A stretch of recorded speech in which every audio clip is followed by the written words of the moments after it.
What's up? What's up? Mike D here from A2HH Live. I have a special guest, Mahbod. You know him as the co-founder of a website called Rap Genius, now just called Genius.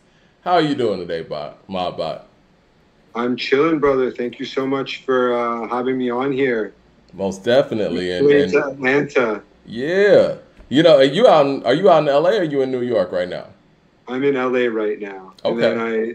yesterday I made my peace with Snoop Dogg because I realized he put his music back on Spotify. So Yeah, man, he did that a couple of weeks back, man. We were all happy. We did like a whole show about the fact that Doggy Style got put back on streaming services. Yeah, bumping it all day. I'm cool with you now, Snoop. Just don't do any more of the NFT bullshit because I get sick of that shit. What was that? I mean, because I knew that, he had the NFT thing going on, but it didn't never seem to really translate. Can you kind of explain what that was or what he was trying to do with that? I've always hated NFTs. I think I've been into Bitcoin since 2013. The reason I got into Bitcoin is I thought that we could give people Bitcoin for putting up the lyrics on Genius. Mm. That was my plan because I asked the CEO if we can give them dollars, and he said no. If you give them dollars, they think that it's work. So on Genius, you get points. You get points called IQ. So I was like, all right, instead of giving people IQ points, maybe we can give them Bitcoin. It's kind of like internet money.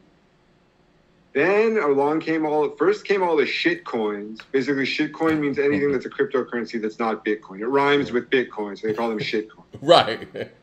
Then, and my company, we actually made our own, not Genius, but the company I started after Genius made our own shit coin called IQ. Kind of like on Genius, you get IQ points. We wanted to make IQ cryptocurrency.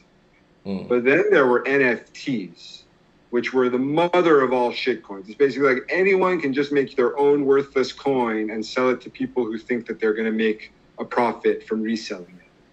Every rapper, I was trying to get every rapper to get their users to buy Bitcoin. I remember in 2014, both Nas and I were angel investors in Bitcoin, in Coinbase.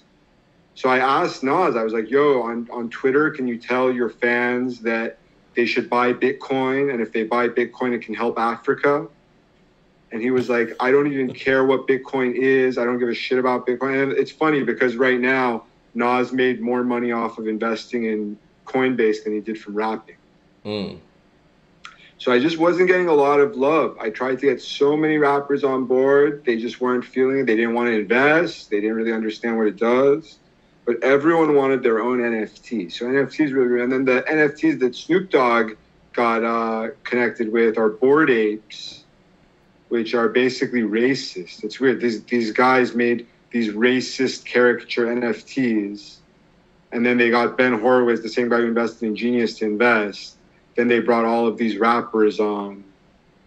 It's just twisted. Well, rewind because I know and a friend of mine, shout out to Brandon out there, we were talking about, the apes and the NFTs, and we're like, where are all these apes coming from? Like, where does that actually originate from? Because, yeah, it does have a odd connotation in the fact that you see a bunch of hip hop artists running around with, NFT apes. Like, what was the origin of that? It was twisted, especially when you figure out who the guys were who started Bored Apes. Mm-hmm. They all seemed like a lot of like 4chan type, casually racist nerds from Miami. It's funny because so the guy I built Genius with, the CEO, obviously I have beef with him. Like I'm suing Genius. He kind of screwed up Genius. But the one thing I give him respect, so he started the NFTs that were making fun of Bored Apes. They were called the Bored Apes are called BAYC. So he started one called RRBAYC, basically calling them out for being racist. Mm-hmm. Then Bored Apes sued, and he decided that he's going to backtrack and apologize and everything. So like for 1 minute, the guy who built Genius had my respect again, but then he lost it again. We're going to get into that too. But let's rewind real quick. I know we were just talking about Snoop, talking about Doggy Style. I want to know, like, what your introduction, to hip hop was. And, like, we like starting off the show like that. Like, what was the moment that you fell in love with hip hop? Because I know that you really love hip hop culture. Yeah, totally. when I was, I mean, the first music that I started getting into, like, you know, spending my allowance money to buy CDs was alternative. Mm-hmm. I was really into Green Day and Nine Inch Nails. So then one of my friends who was actually white, like skater guy, he's like, oh, you should start listening to alternative rap. Basically, like, the biggest one was Dilated Peoples. That was, I think, the first rappers I ever got into were Dilated Peoples. And then Jurassic 5, Mos Def. I was an early fan of Talib Kweli, which is funny because now I have beef with him. But everybody has beef with Talib, you know. Seriously, he's angry. He makes peaceful rap, but he's very angry on Twitter.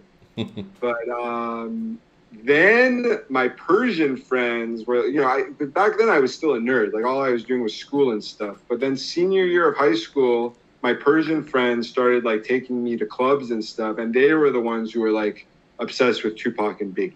Mm-hmm. So that, and Tupac, they were already dead, but like 98, 99, that's when I started becoming obsessed with Tupac and Biggie. And that's really what really got me into rap was those two, especially Tupac. Like, he was the first rapper who I started memorizing all of his songs. But then what made Genius happen is I went to Yale for college, so I became more East Coast influenced. Mm-hmm. And the East Coast, I prefer Southern and West Coast rap, but on East Coast you have more of the wordplay. Mm-hmm. Like, for me, the best example of that is Jay-Z. So that's really who inspired Genius. Like, it was the East Coast rappers where I was like, you can go through and break this down line by line. And so the rapper who I was obsessed with, who I was explaining his lyrics to the Genius CEO, which inspired him to build Genius, it was CamRon. Everyone at Yale at the time was obsessed with CamRon. He was, like, considered the most intellectual rapper. CamRon has those patterns, man, and and it's almost like coded language, in a sense where you have to really decipher what he's saying. You know, it's funny, and I don't let you continue with your story, but when you're telling that, it kind of mirrors the According to Hip Hop origin story too, because, you know, real quick, According to Hip Hop started, we were like in a restaurant, myself and Maurice, and it started off as a trivia game, right? And so Ghostface is one of my favorite rappers, right? And so he has the kind of lyrics you have to decipher too. And so we were bored. Out of nowhere, I asked Maurice, because I knew he was the only person in the restaurant that would even know what I was talking about. I was like, who shot JJ? And that's a Ghostface lyric where he's like, who shot JJ? Mudbone, same one riding the train, same dude with a name on his jacket.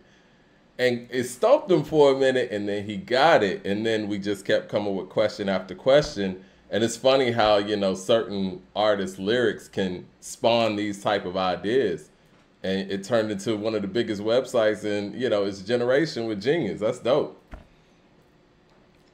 Well, Wu-Tang Clan is, I'm not enough of an expert for Wu-Tang Clan. I know that there's a lot that's just going way over my head. But it's funny because the second verified rapper ever on Genius was RZA. And he was breaking it down, but they never got involved as much as I would have liked them. So RZA wanted to get involved. He basically wanted equity. And we wanted him to invest, but he was like, no, give me some for free. And then we couldn't. I was down, but when we couldn't because Nas had invested. Mm-hmm. So sadly, RZA did not choose to join him. But it could have been great because, yeah, they are, I admit it, Wu-Tang are the most intellectual rappers. They're too good for me. CamRon was the one who I connected with because CamRon's not about, like, knowing all of this, like, Brooklyn lore and, like, Hollywood movies from the 1950s lore and stuff.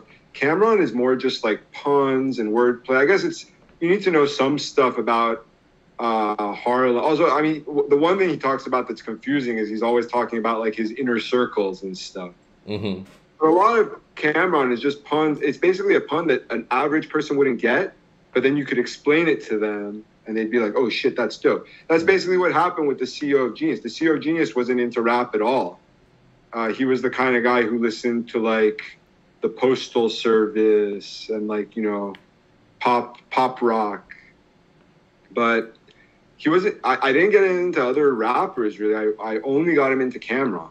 He's like, Wow. wow, this is going another way. Do you remember what lyric it was, or what bar, or what song it was that you had to break Nah, down? I always tell this story because look, it shows that I was not the right guy to start Genius because I was racist at the time. I gave him a racist explanation. I'm very ashamed. It's the lyric is 40 holes in your shirt. They're your own Jamaican clothes. So this was the first. It wasn't the first thing written on the website, but I did write it on the website like this too. I thought it means that like Jamaicans have really ripped up clothes. Mm-hmm. They're saying you have 40 holes in your shirt, so it looks like a Jamaican person's shirt. But I didn't know that in Jamaica it's very popular to wear mesh tank tops. So he's talking about the mesh tank top. So oops, I screwed up. But then again, like 3 months after it started, someone was like, yo, you got this wrong. He's not talking about clothes with holes in them. He's talking about the mesh tank tops. But see, that's the thing with hip hop, though. Like, you know, especially like once you put it out there to the public and with social media, and we do this all the time on our show, we might say the wrong lyric or decipher it the wrong way. And then there's somebody that'll come in there and correct it. And in your case, probably the actual source themselves or somebody close to the source. Yeah, verified accounts. So verified accounts was my idea. Okay. And I took that's the one thing I'm really proud of because that's what Genius is known for these days. And Nas was the first person who had a check mark, but Nas was actually not the first rapper to explain his own lyrics on Genius. The first rapper to explain his own lyrics on Genius was Mike G from Odd Future Wolfgang. Ah. See, now I didn't know that. He just made a random account and he started breaking down the Mike G lyrics on the site. And I was like, yo, I think this is Mike G himself. And I told the CEO, was like, no, you're tripping. So I emailed him. I'm like, yo, are you really Mike G? And he's like, yeah, like come to the Odd Future house. He invited me to the Odd Future house and I met all of Odd Future. And it's funny because no one else in Odd Future ever fucked with Genius. Like they all thought it's kind of like weird and corrupt, but Mike G always had our back. And we met them. I met them really early. Like none of them ever signed up for accounts or anything. But I remember like Tyler the Creator would always like criticize Genius on Twitter, but then his criticisms would still have a Streisand effect. A lot of people would like figure out what it is from him talking shit. So no, what were some of the criticisms? What were some of the criticisms of Genius? The CEO's white. The guys who run it don't really know that much about rap. I mean, they're valid criticisms. That it's slave labor. Everyone is working for free, that's the reason why I wanted them to get paid in Bitcoin. So I agree, Tyler. I've got your back, but I was trying to do the best I can.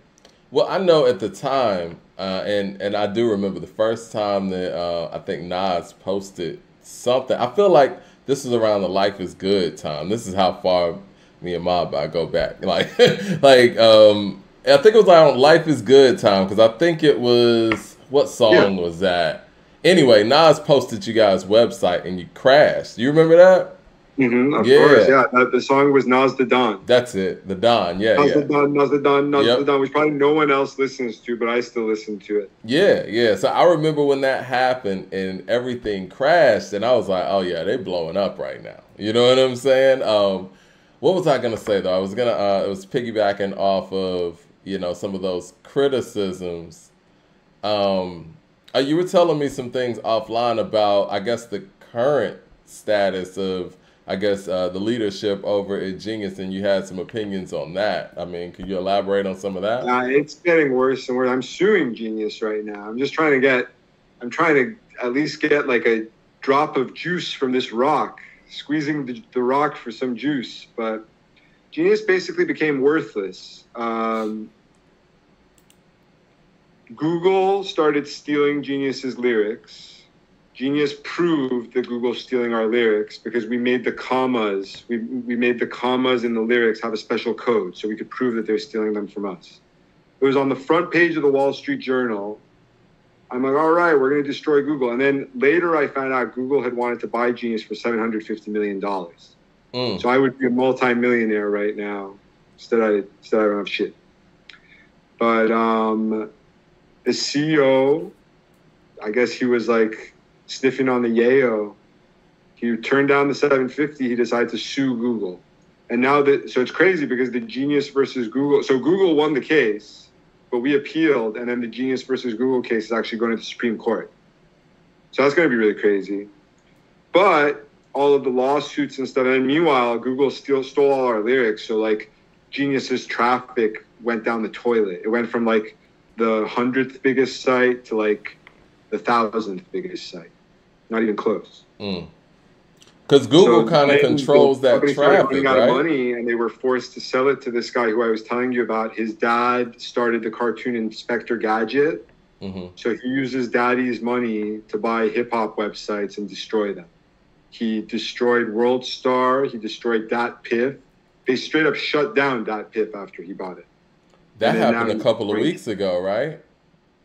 Yeah. And DatPiff is, at least I know when we reported on it, DatPiff was claiming that wasn't the case, but everybody couldn't really get to their app. They couldn't open their app. So that is what happened. The thing is, no one was even using DatPiff anymore because like who needs mixtapes? Like that doesn't even mean anything. But the point is, this guy who bought it, he had no plan. I think he knew that DatPiff's service isn't good. He basically bought it for the name. Because when people hear DatPiff, they're like, oh, that's like the OG hip hop. So I think he was going to make it into like a more complicated website, but then he doesn't know how to do anything. He's not even rich. The only reason he's rich is because his daddy is rich. Yeah.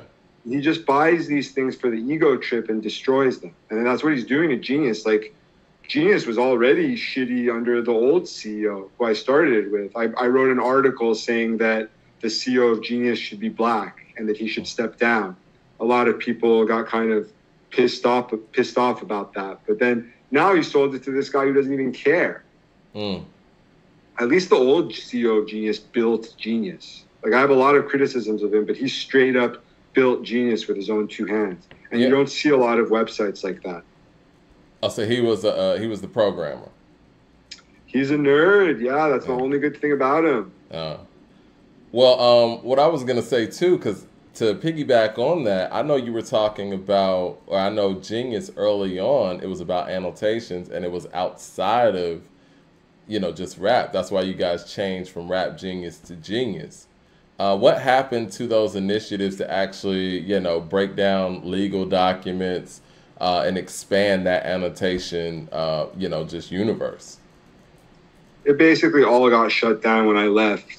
And I think part of that was my fault. Like I got the non-music annotations into some trouble by like causing drama. But also it's because the community. So to be honest, I think the main reason why those other stuff didn't work is because of the slave labor model. The only reason Genius can get by with doing slave labor for lyrics is because people love music so much that these teenagers are willing to put up, the new 21 Savage lyrics or whoever they're obsessed with for free. It's fun. Yeah. But other stuff people are not willing to do for free. Even low-key, even lyrics people don't want to do for free. Because we had so many volunteers complain. And I tried to figure out, I even asked the CEO if we can send people T-shirts. It's like, yo, when people get 100,000 IQ, can we send them a T-shirt? And he said, no, if we send them a T-shirt, then they're going to be like, why are you only sending me a T-shirt? Why don't you send me more? And this was all Mark Zuckerberg's fault. So when Google came out, Google wanted to pay people for using the internet. And Mark Zuckerberg said, if you pay people for using the internet, it feels like work. Instead, you have to make it feel like a game. You have to like have statistics for them to keep up with, like how many likes my post got, things like that. But I think he's wrong. I think, again, it's no accident. Mark Zuckerberg's dad is really rich too, just like the guy who bought Genius. So he thinks that because his dad is rich, everyone's dad is rich. So they're like, yo, I have a rich dad. I don't need $5. But it's like someone else who doesn't have a rich dad, they might really need $5, especially if you're a teenager. When I was 13 years old, or 14, 15, 16, I applied to every job. I applied to the Gap, I applied to Starbucks, I applied to Barnes & Noble. No one was giving me a job. If I could just make like $10 a week putting up lyrics on Genius, I'd be on it all day. Well, who do you think would be a good fit for that seat at CEO of Genius? Well, in the article, I suggested Kanye. But now I guess Kanye's got bigger. Then again, Kanye got canceled, so now maybe he'll come back to being CEO of Genius. But the crazy thing is, so Kanye never got a verified account on Genius, even though we begged him to. But it was because he was like, I don't want to be the rapper. I want to be the person who builds this website. So after we asked him to get a verified account, instead, Kanye just randomly emailed us a redesign of the homepage. Wow. Which basically is what we use now. Kanye was one of the first people to be like, stop trying to do the other stuff. Go back to only doing rap. So he basically got his way. So you're saying that the current layout of the website is something that Kanye put forth? If you go on my Instagram, I shared the exact design that Kanye sent to us. Wow.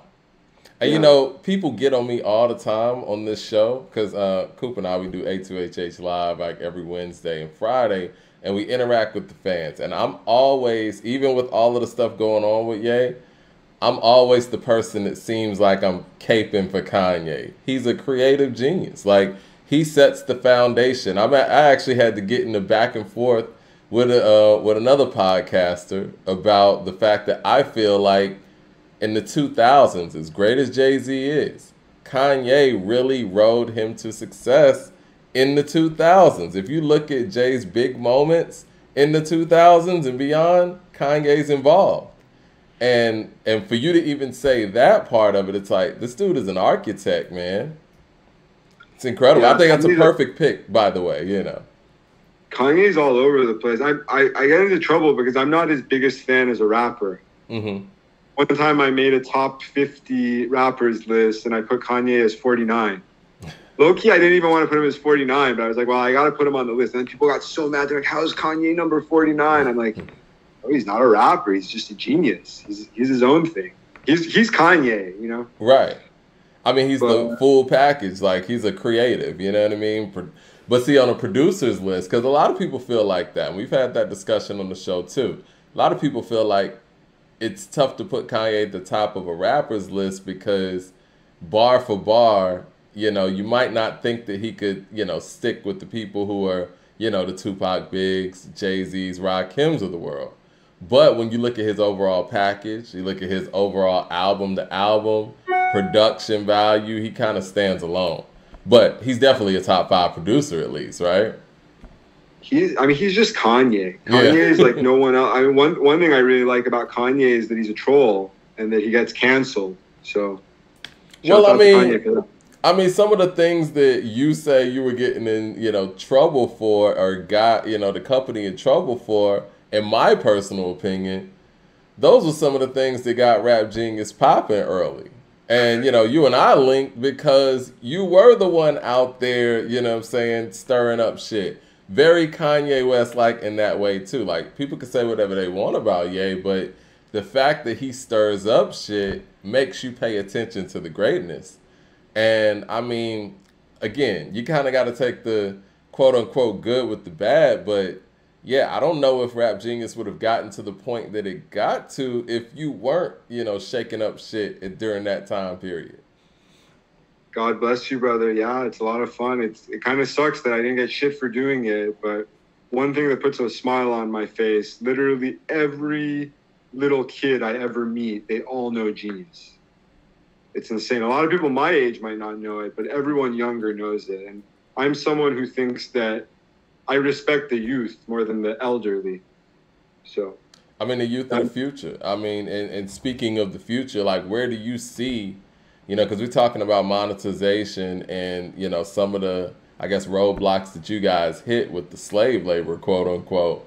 Where do you see, like, the monetization in hip hop and the music industry moving forward, period? So I have a vision. I don't know how it's going to be done, but so on Genius, I got pissed about the slave labor. And then the second company I started was called Everpedia. It's like Wikipedia without the slave labor. Because Wikipedia's slave labor pisses me off even more than Genius's. Because at least on Genius, the slave labor is kind of fun, putting up lyrics. But on Wikipedia, they expect you to do actual hard work for free. And they lie to their users. They say it's a nonprofit. Wikipedia is not a nonprofit. Wikipedia is part of Google. Google lies and hides the fact that it's part of them. So that pisses me off. But my vision is, I mean, forget about Wikipedia. Forget about Genius. Let's go back to the origins. Let's go back to Facebook and Instagram. I think Facebook and Instagram should give 80% of the money they make back to the users. And not just the creators, but also just for scrolling the site. I think every time you see an ad, 80% of the money they got from the ad should go to you. And they keep 20%. So that's my vision. And I tried to start Hella Doge, where you get the 80% in Dogecoin, because I thought cryptocurrency makes stuff fun. But that's when I started to realize, this was in 2021, I started to realize cryptocurrency is kind of turning into a bad look. Everyone just thinks it's a scam. And the reason they think that is because of these stupid NFTs and all this bullshit. So I shut down Hella Doge, and now I want to build something called Communistagram. I'm looking for someone to build it. But Communistagram, just straight up, it would be Instagram, but you connect your Venmo, and you're just getting paid for using it. And you think that as far as, I guess, artists and music, you think that they'll be able to connect with that too? Because that seems like a big problem with artists as well. Make it so that everyone can automatically get paid for creating content. If I make a funny post on Instagram, I get paid. If you make a viral song on Spotify, you get paid. And all of these websites should be doing, they should be collecting 20% commission for keeping it up and running. That's not how it is right now. They've started to pay people, like, you know, TikTok pays creators way more than Instagram does. So Instagram got kind of threatened. They're like, okay, we're going to start paying creators more too. But for me, it's not about how much you pay. That's the problem with capitalism. In capitalism, the boss decides how much you get paid. And that pisses me off. I think that the boss should always give you 80%. And, you know, the boss is organizing stuff, so they get to keep 20% commission. That's how Uber was when it started. Uber, when it started, they said, okay, we're going to give 80% of the fare to the driver, and we keep 20% because we're running the app. But then they got corrupted. Then they decided they're only going to pay the drivers as much as they have to pay them. I was going to say that what you're talking about sounds like a DoorDash model, sounds like, you know, all of the models that we see from, you know, rideshare services. And yeah, why can't that be applied, you know, through internet usage? Yeah, I think if everything on the internet goes like that, we can end poverty. No one will ever be hungry. No one will be homeless. And then the craziest thing is you start earning at age 13. And I remember when I was a teenager, that's when I needed money the most, and no one could even hire me. I was willing to work for it, but no one would hire me. How old were you when you started working, and like, what was your first job like? I've never honestly had a job. I guess my first job was after law school. I got the law firm situation that everyone gets, and it was right when the economy had crashed in 2009. So for 6 months, I was just like tiptoeing around the office, praying I don't get fired. And then they ended up basically just giving us some money to go away. And that's kind of what led to me being able to start Genius. Well, you know, I know we're jumping around here, but you mentioned law school. As a legal professional, maybe if you're not practicing right now, what's your opinion on this whole thing about, you know, lyrics being used in court, rap lyrics? That's a very interesting, it's definitely racist. There's no chance in hell that they would use country lyrics or pop lyrics the same way that they use rap lyrics. So it's problematic. But then again, if you've got one rap song that like the whole thing is just code, like that's what happened with Bobby Shmurda, right? There were a lot of codes in the song. And the song is playing all over the radio, but there are codes that maybe only like a handful of people in his gang understand. Right. And as you said earlier, lyrics can be misinterpreted. I'd say throw it all out. I think throw it all out. It causes too many problems, too much drama. So, like, you know, in Bobby Shmurda's case, maybe it opens some doors. Right. Even when it opens doors. All right, someone is involved in like racketeering or organized. That's no different. If you're a real capitalist, sometimes you think of organized crime as a business, And then especially drugs. Then you got to ask yourself, like, how far up does something like this go? Because again, you have a distributor, you know, you have a record label. Sometimes you have management. Everybody has to sign off on these records. So it's like, is that part of a RICO too? I mean, I only say that because of the YSL thing. You know what I mean? RICO is just I still don't even understand 100% what they're charging you, but it seems like it's just like the thought police. They're like, oh, we don't have anything on you. We say RICO. Basically, it means we think you inspired other people to do bad stuff. Right. So that's why, I mean, the most messed up, there have been a lot of cases of injustice against rappers, but nothing is as bad as Young Thug. And I actually just had his boy text me, Rome Fortune is in LA. We're supposed to kick it this week. He's very close with Young Thug. He was like telling me all from the inside, like Young Thug did nothing wrong. Yeah. What the people who did wrong are people who are part of Young Thug's crew. And I get in capitalism, it's kind of like that. Like sometimes if a company gets fucked, like even if the CEO didn't have anything to do with it, the CEO has to step down. But the difference is the CEO rarely goes to jail. I would understand if like Young Thug has to pay a penalty or something, but I think it's weird to put someone in jail because they're like someone else who you inspired did something bad. It's like, okay, so then put that person in jail. Don't put me in jail. The other weird legal thing that I know we covered on our show a while back when it happened, to me, was that, you know, Travis Scott Astro World thing, Astro Fest. And my thing was he was getting thrown under the bus, you know, for the tragic events that happened, but he's the performer. Like, he's up there. You've been to festivals. I've been to festivals. That person on stage, especially with that sea of people out there, he can't see what's going on. Like, I think he got treated unfairly throughout that whole, you know, ordeal. I agree 100%. I think the reason why the trolls were going full force on him is because he's married to a Jenner. Mm. And I wish he hadn't done that. I wish Kanye and Travis, why did they? It reminds me of, some people think that Yoko Ono screwed up the Beatles' sound.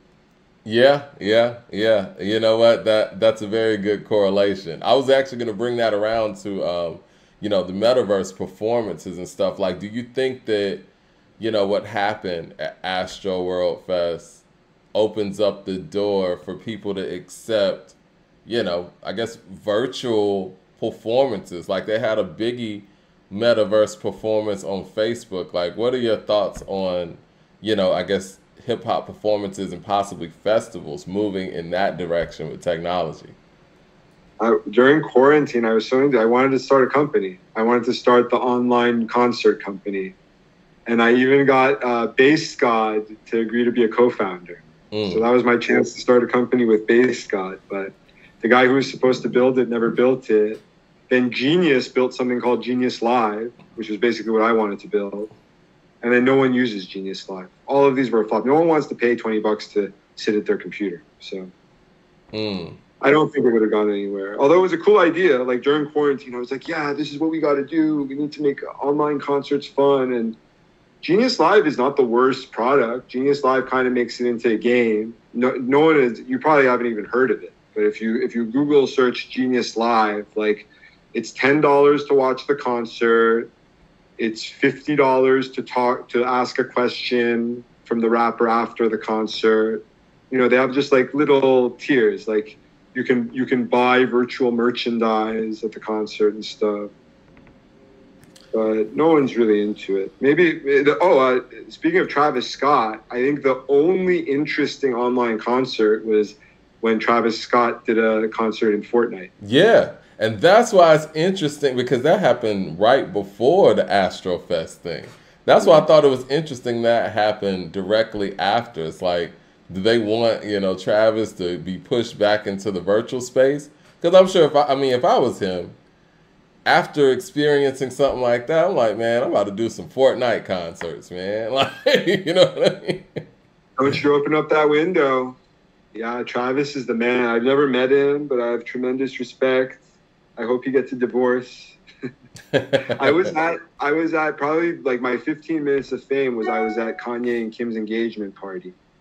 And I was on TV, I was on Keeping Up with the Kardashians, and I was going to sue Genius for that. They forced me to go to that, even though I had gotten brain surgery 3 weeks later, 3 weeks before. So if you watch that episode of Keeping Up with the Kardashians, it's like, it's me, it's Kim, and then there's my swollen ass head. Like half of my head is swollen to like the size of the rest of my head. And they made you go out there. They made you go out there in those conditions.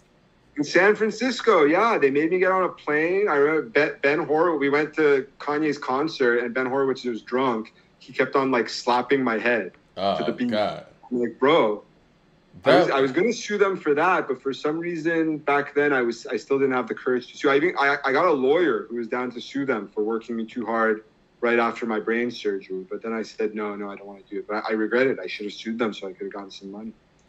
Man. But at the time, I remember just being like, Kanye, why are you doing this?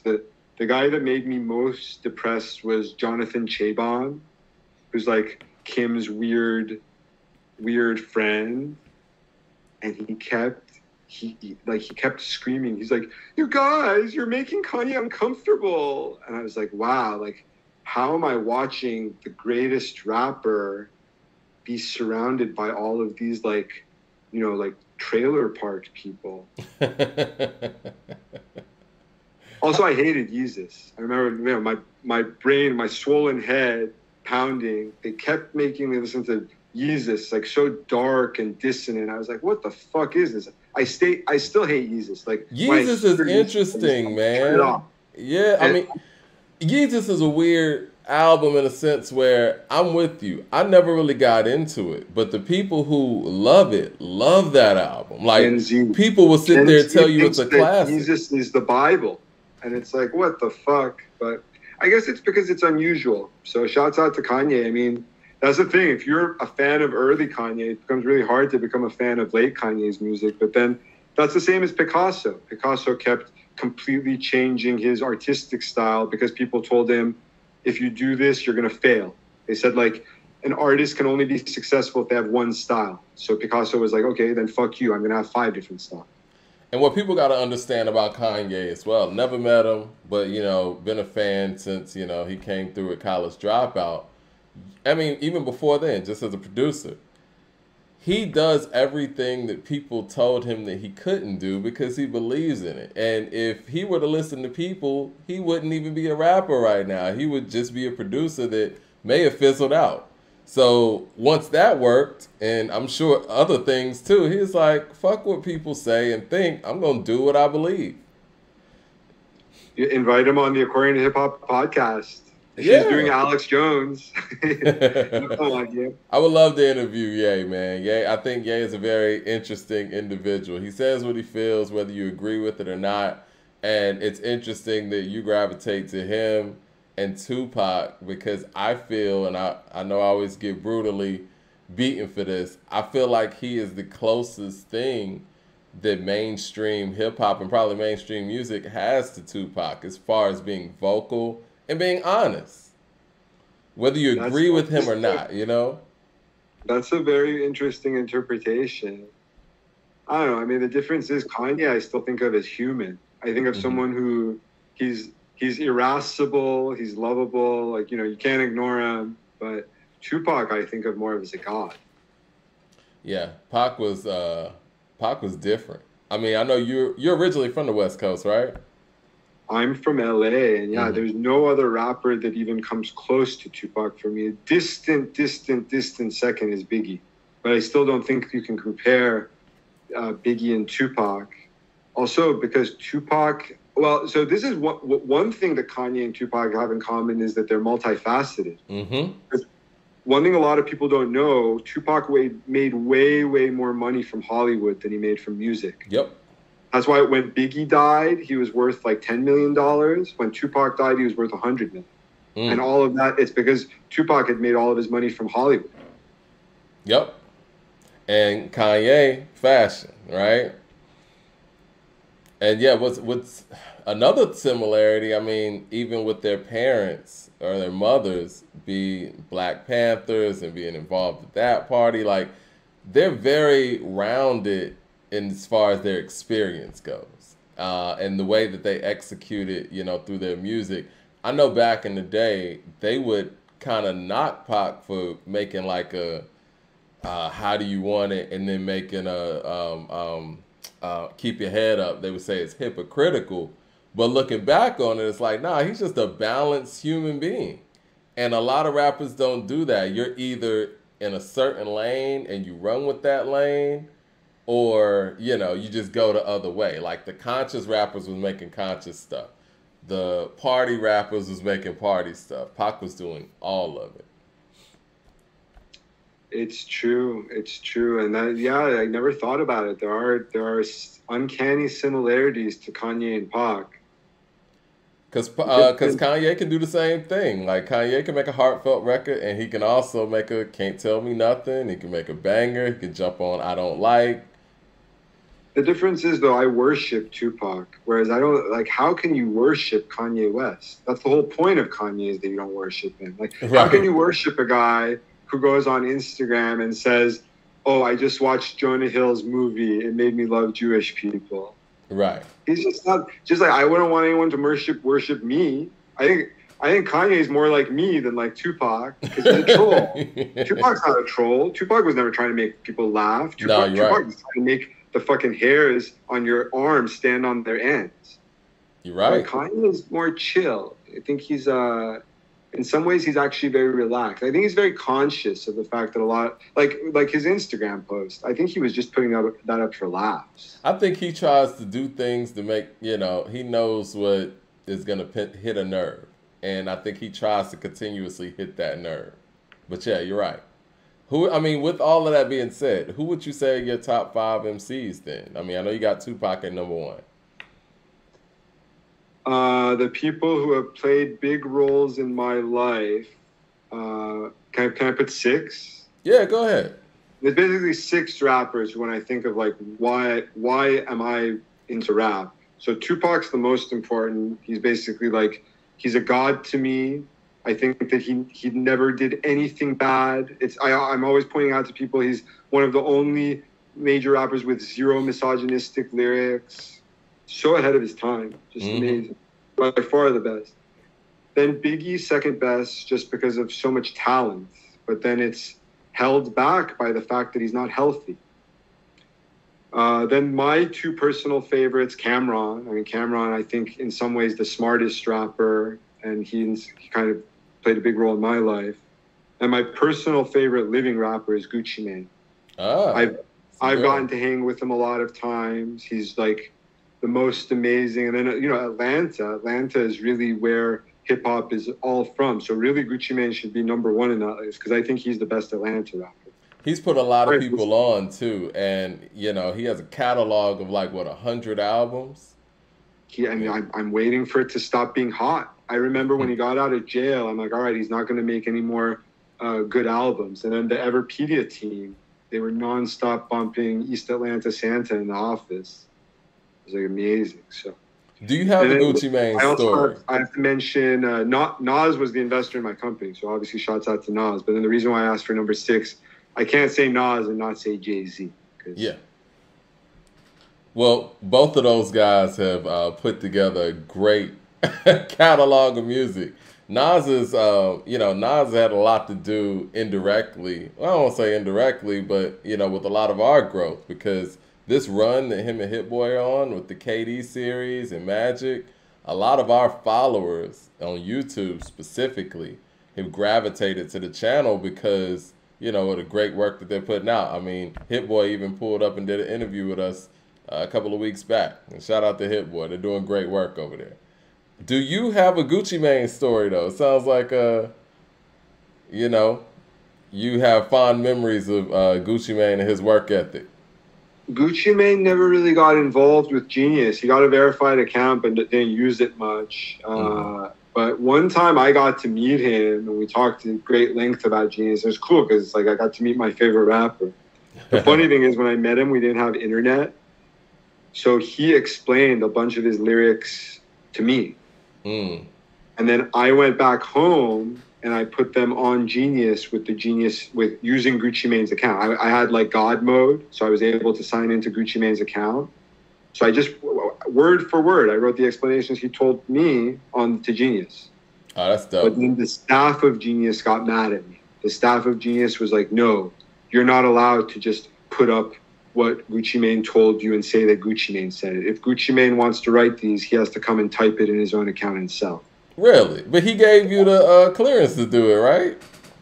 Oh, yeah. Gucci was so. But then that was kind of the start of the Genius staff turning against me. And eventually they were not having it. Like you were a fan of all of my antics. Thank you, but a lot of people were not. I mean, we understood what it was. Nas was like always like, "Who is this Joker?" You know. I mean, we understood what it was, man. Like, you weren't being serious. It was, you know, again, it's all fun, and you want a hip hop company or a hip hop outlet to be fun, especially when you're asking for people to be engaging and go in there and do the work. Some people didn't want it to be fun. Some people thought it should just be pure facts. Like if you look at Genius nowadays, they deleted a lot of the fun stuff. A lot of the jokes are gone. Do you feel like wanted to be pure facts? Not everyone has a sense of humor. Do you feel like it started off as fun though, and then it turned into, you know, once certain entities got involved, it was just work? I think the CEO and I had a different vision from day one. Like on day one, I didn't want it to be facts at all. I wanted it to be mainly just jokes. And I thought it was basically going to be like white people explaining rap. I didn't think it was going to be like an encyclopedia of hip hop. My dream was to make a coffee table book, because there had been a blog called Stuff White People Like, and they made a coffee table book out of it, and it was a New York Times bestseller. I thought we were going to do stuff like that. I thought like we're going to explain these CamRon and Jay-Z songs as if like a Yale professor is explaining it. Like, you know, here he begins to exhibit the denouement, like try to use like literary devices and stuff. But a lot of people did not feel that way, especially Nas. Nas was one person, he kind of shaped. Nas was one of our first investors. Like he invested before Ben Horowitz did. And the reason why he invested, he was kind of like, we need to make this into a rap encyclopedia. And that's what it's become. I mean, I know when I come across you guys' content, or I don't want to say you guys, but the Genius content now, it's more of like, you know, interviews, you know, performances. Do they still have a lot of the annotation? Is that very heavy still, or is it more so a media type of company? Verified YouTube, that was mainly the brainchild of Rob Markman. Rob Markman, I mean, he probably did more to make Genius blow up than anyone. And he's basically the person who was replacing me after I left. I feel like he's kind of become the face of Genius, because when people think of Genius, I mean, I'm sure his face is the first one that, you know, people think of. Shouts out to Rob. I mean, he made it famous. But then again, what he built is not the same thing that was the vision. He basically turned Genius into a YouTube channel, into a TV show. A lot of people these days don't even know that Genius is a website. A lot of people only think that it's the videos. And one thing that I don't like about the videos are called verified. One thing I don't like about the verified videos, a lot of times they don't actually give you any information. A lot of time, like the line is like, I love to eat spaghetti. And then it goes to the rapper. The rapper's like, oh my God, I love spaghetti. It's so good. I can't eat enough spaghetti. Like, oh wow, this is some deep lyrical. Like I mean, there's some stuff people make fun of Genius Verified for. Like Blueface was on there, and Blueface, like he's explaining Blueface lyrics. So there was nothing. I remember that, I think. Do you think some of that's more clickbait, trying to go viral type of stuff? Because, yeah, it does seem like there's literal things that are being asked to be explained. I think I saw one with 21 Savage. It was very literal. I don't remember the exact bar, but do you think that's more of a, you know, you think that's more of a clickbait thing? And do you think that is, pushing it away from what the brand is supposed to be? It's not intellectual. It's Yeah. dumbing it down, and it has nothing to do with the original vision of Genius. I think one of the only reasons why people love the Genius videos so much is that they're weird. Like, so first of all, there's no interviewer. The rapper is just looking straight at the camera. Hmm. Second of all, what's with the intro music? Like the intro music is like some 1950s, like not even like 1940s jazz music or whatever. So I think it's like supposed to like draw attention to the fact it's like, hey, like the rapper is here to explain it to white people. So I'm not. The one thing that's smart is having the yellow in the back. And I've seen so many rappers who interview themselves with yellow in the back and pretend that it's Genius who interviewed them. Like they weren't actually interviewed by Genius. They're making it up. Where did the color scheme come from? I mean, do you remember that or? The only thing I remember about the color scheme, so Tom, the CEO, built Genius overnight. It took him 24 hours to build it. Jeez. And as soon as he built it, I was like, why is it black? The original version of Genius, the screen was black and the text was white. Mm-hmm. He said, oh, this is easier for your eyes. It's easier for your eyes this way. Now Genius changed. So the rule is when it's black, it's better for your eyes, but people click less on ads. That's why most websites, the background is white or light color. That makes sense. But then again, like now some websites, like I think Facebook now lets you put it in dark mode. So that's cool. I mean, has ChatGPT, do you think that has kind of gotten in the way of the annotation thing or, or is that just a whole different space? That would be interesting. I've never seen anyone talk about ChatGPT doing Genius annotations. I know that the Genius CEO is now obsessed with ChatGPT. That's all he talks about on Twitter. I don't think ChatGPT is all that. Mm-hmm. Like I think people are giving it way more credit than this. Like everyone right now is talking about this fake Drake and Weeknd song. I was gonna ask you about it. Sounds like basically all of Drake's radio songs, which I'll admit, like every time I hear a Drake radio song, I'm like, all right, it's another Drake song. And it's good. They're not bad. They sound similar. It sounds like one of those. It's actually kind of good, but the computer is not going to be able to constantly roll these out. All of them are going to start just sounding the same. All it can really do is just do a caricature of Drake. Right.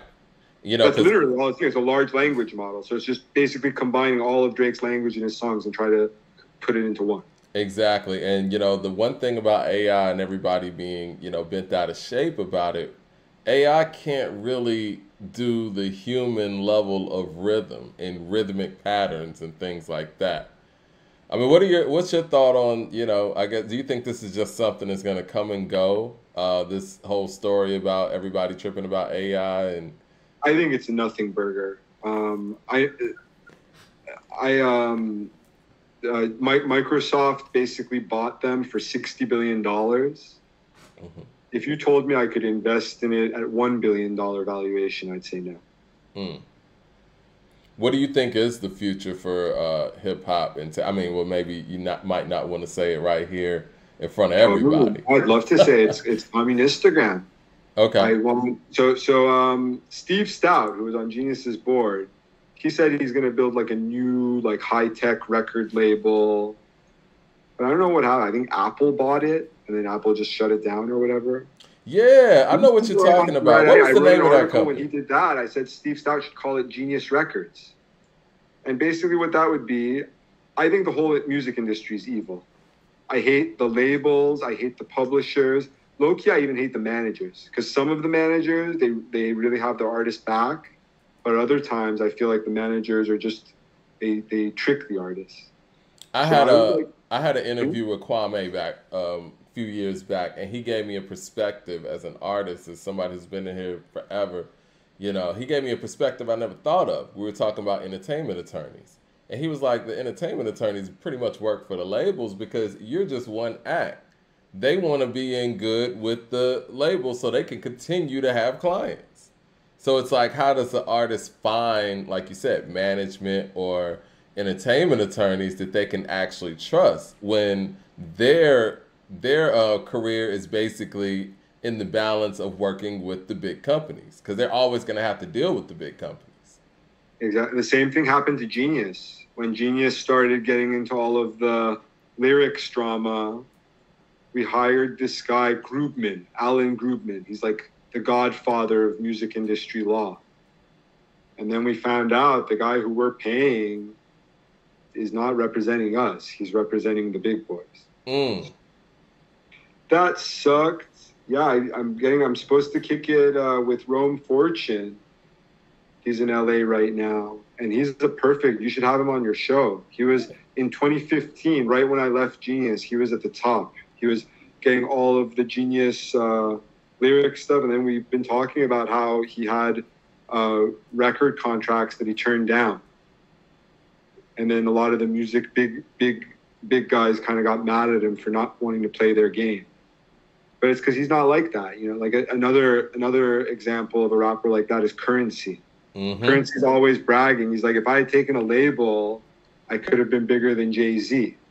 But instead I didn't. And maybe 1% of the people who would have heard my music have heard it, but I've still made a lot of money because at least I get all of the money. He has a very loyal following too. That's the thing. Like, you got to look at the fact that his fans are always going to rock with anything that he does, any shows he does, any albums he puts out. But when you go super mainstream, they could be with you one day and just totally out with you the next.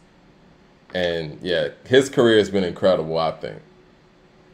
Yeah, the cool thing is Rome Fortune is also all over the place. Like at this point, he's also working on startups and art and design and all this kind of. He's kind of like the Kanye of Atlanta. So Rome Fortune got to come on the show, man. It'll be fun. I'm gonna. Yeah, he literally as soon as we started talking, he texted me. I'm like, oh shit, I'm on the hip hop podcast. I'm getting texted from major rappers. You back in the game, man. You know, welcome back to hip hop. Who are you listening to right now? Who do I like? 21 Savage. I thought the Drake and 21 Savage album was quite strong. I'm gonna say something that you probably don't even know. Like, you know, we've been Facebook friends since, I don't even know how long. But the first time I heard or saw the video for Chief Keef's I Don't Like, you posted it on your page and I saw it on my timeline. And I was like, because you said something like, oh, this is the future, this is next. And I clicked that. I was like, what the fuck is this? And it was game changing. So yeah, I want to know what you're listening to. Chief Keef fan, but again, I think he's an interesting fellow. So the interesting thing about Chief Keef is he's a Chicago rapper, but it seems to me like his style is very Southern. Yeah. Well, see, I think that's what the internet has created. It's like everybody has influences from everywhere. Like, I think we first saw that with ASAP Mob. I'm like, these guys from Harlem, they sound like they're from Texas. Yeah, they did that. And for me, the most interesting one is Gucci Mane was obviously hot in Atlanta, but he really went viral in the Bay Area. Interesting. When the song Pills came out, a lot of people were like, wow, this is a good rapper for if you're on Molly or on shrooms. So he became very popular in the Bay Area. I remember interviewing an artist, up-and-coming artist from Queens. This was like early on, man. And he told me that one of his biggest influences was Gucci Mane. And I was like, really? How? And I thought about it, and Miss Deb, who was managing Gucci at the time, was from Queens. So I was like, oh. And he said, yeah, they had a huge push over there, too. So I guess the Gucci push was coast to coast, man. Yeah, I was friends with, I told you, Mike G was the first verified musician. And I became friends with him. He actually threw his birthday party at the Rap Genius house. And And it was funny, like all of Odd Future came and whatnot, but then it was his choice. He said that he only wants Future and Gucci Mane to be played at the party. So the Odd Future party didn't have any Odd Future. It only had Future and Gucci Mane. So. Hey, that's dope, man. And they got such an extensive catalog. You could play Future and Gucci all night and not be tired of it. All right, well, I know you probably got to run, but I want to ask you, like, your top 5 hip-hop albums, and then, you know, want to see if, you know, you want to leave us with anything. I guess Machiavelli, Illmatic, Purple Haze, Ready to Die, and Sosa mixtape. Ah, that's a good one. Okay, I should probably put more thought into that.